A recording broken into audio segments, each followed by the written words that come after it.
ସମୁଦି ଘରକୁ ଆଉ ଯିବାକୁ ପଡ଼ିବନି। ସମୁଦି ଯିବାକୁ ପଡ଼ିବନି, ସେଥିପାଇଁ ମୁଁ ନିଜେ ଆସିଛି। ନମସ୍କାର ସମୁଦି, ନମସ୍କାର। ଭିତରକୁ ଆସନ୍ତୁ। ଆଉ ସମୁଦି ଏତେ ପ୍ରଶଂସା କରି ଆଉ କିଛି ଲାଭ ନାହିଁ। ମାଳତୀ, ସମୁଦି ପାଇଁ ଚା ପାଣି ବ୍ୟବସ୍ଥା କର। ନାହିଁ, ଏଇଠି ମୁଁ ଚା ପିଇବା ପାଇଁ ଆସିନି। ସମୁଦି ଚା ପିଇବା ପାଇଁ ଆସିନି, ଗୋଟିଏ ଗୁରୁତ୍ୱପୂର୍ଣ୍ଣ କାମ ନେଇ ଆସିଛି। ମୋ ନାତି ନାତୁଣୀ ମାନେ ମତେ ପ୍ରଶ୍ନ ପରେ ପ୍ରଶ୍ନ କଲେ, ଉତ୍ତର ନ ଖୋଜି ଉତ୍ତର ଖୋଜିବାକୁ ଆସିଛି। ସମୁଦି କୋଉ ଉତ୍ତର କଥା କହୁଛନ୍ତି ସମୁଦି? ଶୁଣିବାକୁ ଚାହୁଁଛ ସମୁଦି? ଆରେ ସଫା ସଫା କୁହ, କୋଉ ଉତ୍ତର କଥା କହୁଛନ୍ତି? ସେଇ ଉତ୍ତରଟା ଆପଣ ନିଶ୍ଚୟ ଜାଣିଛନ୍ତି। ସମୁଦି ନିଶ୍ଚୟ ଜାଣିଛନ୍ତି। ଆପଣ ସେ ଉତ୍ତରଟା ଦେଲେ ମୋ ନାତି ନାତୁଣୀ କହିଦେବି, ସେମାନେ ବୁଝିପାରୁନି। କଣ କୋଉ ଭାଇ କହିବାକୁ ଚାହୁଁଛନ୍ତି ସମୁଦି? ଆପଣ ସଫା ସଫା କୁହନ୍ତୁ, କଣ କହିବାକୁ ଚାହୁଁଛନ୍ତି? ଏ କଥା ଶୁଣି ସାରିଲା ପରେ ସମୁଦି ଆପଣଙ୍କ ପାଦ ତଳ ମାଟି ଖସିଯିବ, ଆଉ ଇଚ୍ଛା ହବ ବିଷ ପିଇ ମରିଯିବା ପାଇଁ। ସମୁଦି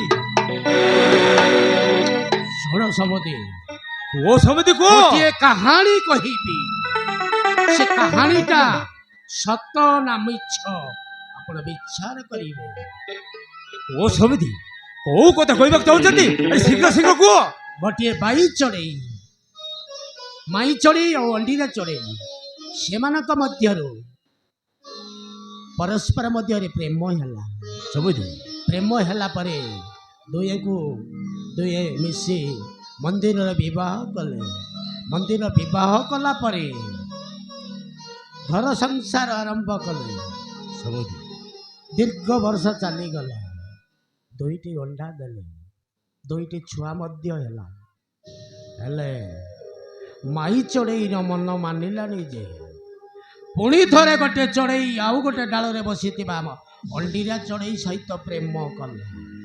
ଏଇ ସମୁଦି, ମା ଚଢ଼େଇଟା ପ୍ରେମ କଲା, ଆଉ ସେଇ ଚଢ଼େଇ ସହିତ ଡେଣା ଝାଡ଼ି ଉଡ଼ିଗଲା। ହେଲେ ଛୁଆ ଚଢ଼େଇ ମାନଙ୍କର ଅବସ୍ଥା କଣ ହେଇଥିବ ସମୁଦି?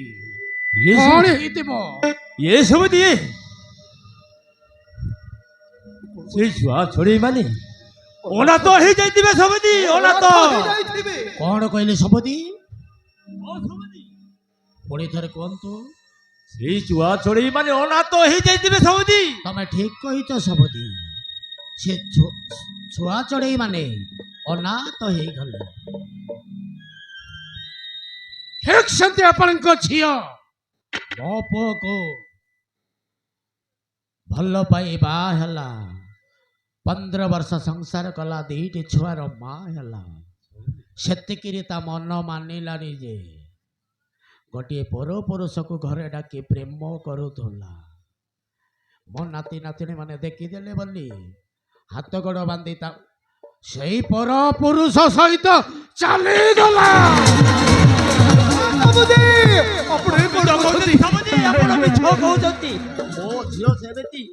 ମୋ ଝିଅ ସେମିତି କାମ କରିପାରିବନି ସମୁଦି। ଆପଣ ମିଛ କହୁଛନ୍ତି, ମିଛ। ମୁଁ ମିଛ କାହିଁକି ସମୁଦି? ମୁଁ ମିଛ କାହିଁକି କହିବି?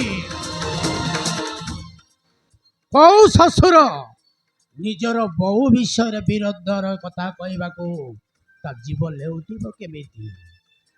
ଯାହା ସତ ଘଟି ଯାଇଛି ତାହା କହୁଛି ସମୁଦି। ଆପଣଙ୍କ ଝିଅ ହାତରେ ଶଙ୍କା ମତାରେ ସିନ୍ଦୁର ପିନ୍ଧି ସାରିଲା ପରେ ଗୋଟିଏ ପୁରୁଷର ହବାର କଥା, ସେ ସ୍ତ୍ରୀ ଯଦି ଗୋଟିଏ ପର ପୁରୁଷ ସହିତ ସମ୍ପର୍କ ରଖେ, ସେ ସ୍ତ୍ରୀକୁ କଣ କହନ୍ତି ସମୁଦି? ସୁଲକ୍ଷଣୀ। ନାଇଁ ସମୁଦି, ଅଲକ୍ଷଣୀ।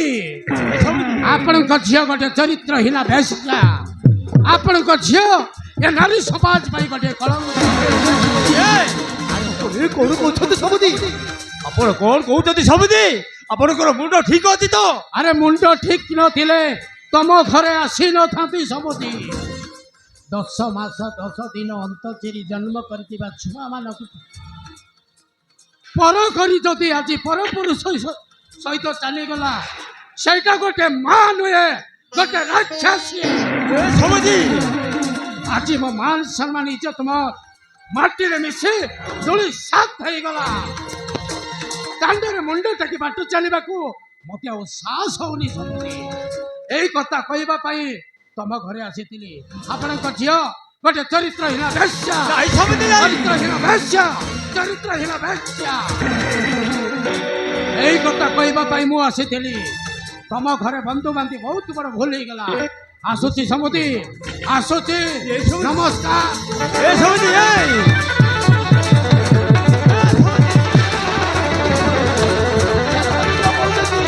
ଚରିତ୍ରହୀନ ଏ ସମାଜ ପାଇଁ କଳଙ୍କ। ଆସୁଛି। ସମୁଦି ରହିଯାନ୍ତୁ ସମୁଦି। ସମୁଦି ସବୁ ସରିଗଲା ମାଳତୀ, ସବୁ ସରିଗଲା। ମାଳତୀ ମାଳତୀ ସବୁ ସରିଗଲା ମାଳତୀ, ସବୁ ସରିଗଲା। ସମୁଦି କଣ ସତ କହୁଛନ୍ତି? ଆରେ ଆମ ଗୋଟିଏ ବୋଲି ଝିଅ, ଆମର ଗୋଟିଏ ବୋଲି ଝିଅ ତା ଇଚ୍ଛାରୁ ବାହା ହେଇ ସେ ଚାଲି ଯାଇଥିଲା। ଗୋଟେ ପୁଅ ଗୋଟେ ଝିଅ ଜନ୍ମ ହେଲା ପରେ ଏବେ ପର ପୁରୁଷ ହାତ ଧରି ଚାଲିଗଲା। ମତେ ବିଶ୍ୱାସ ଲାଗୁନି ମାଳତୀ, ମତେ ଜମା ବିଶ୍ୱାସ ଲାଗୁନି। ହେ ଭଗବାନ, ଆମେ କଣ କରିବା? ଏସବୁ କଣ ହେଇଗଲା? ଆମ ଝିଅ ଏତେ ଶେଷରେ ଆମ ତଳକୁ ଝିଅ ଖସିଗଲା। କାଜଲ ଏତେ ତଳକୁ ଖସିଗଲା। ଆମ ମାନ ସମ୍ମାନ ମାଟିରେ ମିଶାଇ ଦେଲା। ସେଇ ହଲକ୍ୟାଣର କଥା ହଉ ପାଟିରେ ଧରନି। ସେଇ ହଲକ୍ୟା ହିଁ ଆମ ପାଇଁ ମରି ଯାଇଛି। ସତରେ ମାଳତୀ, ଏଇ ଅଳକ୍ଷଣୀ ଝିଅକୁ ଜନ୍ମ ଦେଇ ଆଜି ବହୁତ ବଡ ଭୁଲ କରୁଛୁ। ହଁ ମାଳତୀ, ବହୁତ ବଡ ଭୁଲ କରିଛୁ। ମୁଁ ଭାବି ନଥିଲି ମାଳତୀ, ଦିନେ ନା ଦିନେ ଏ ଝିଅଟା ଏତେ ତଳକୁ ଖସିଯିବ ବୋଲି ମୁଁ କେବେ ଭାବି ନଥିଲି। ହେଲେ ମାଳତୀ, ଜନ୍ମ ସିନା ଦେଇଦେଲୁ ମାଳତୀ, ତାର କର୍ମ କେବେ ଦେଇପାରିବୁ? ହଁ ମାଳତୀ, ତା କର୍ମ ଦେଇପାରିଲୁନି। ହେଲେ ମାଳତୀ, ଚାଲ ଘରକୁ ଯିବା, ଚାଲ। ହଉ ଠିକ ଅଛି, ତୁମେ ଚାଲ। ଏଇ ଝିଅର କଥା ଭାବିଲେ ମତେ ତଣ୍ଟି ଚିପି ମାରିବାକୁ ଇଚ୍ଛା ହଉଛି ମାଳତୀ, ତଣ୍ଟି ଚିପି ମାରିବାକୁ ଇଚ୍ଛା ହଉଛି। ଆରେ ଏଇ ହାତରେ ଛୋଟରୁ ବଡ କରିବି, ଶେଷରେ ଶେଷରେ ଏମିତି କାମ କରିବ ବୋଲି ମୁଁ କେବେ ଭାବି ନଥିଲି ମାଳତୀ, ମୁଁ କେବେ ଭାବି ନଥିଲି। ଚାଲ ମାଳତୀ। ହଉ ହଉ ଠିକ ଅଛି, ଚାଲ।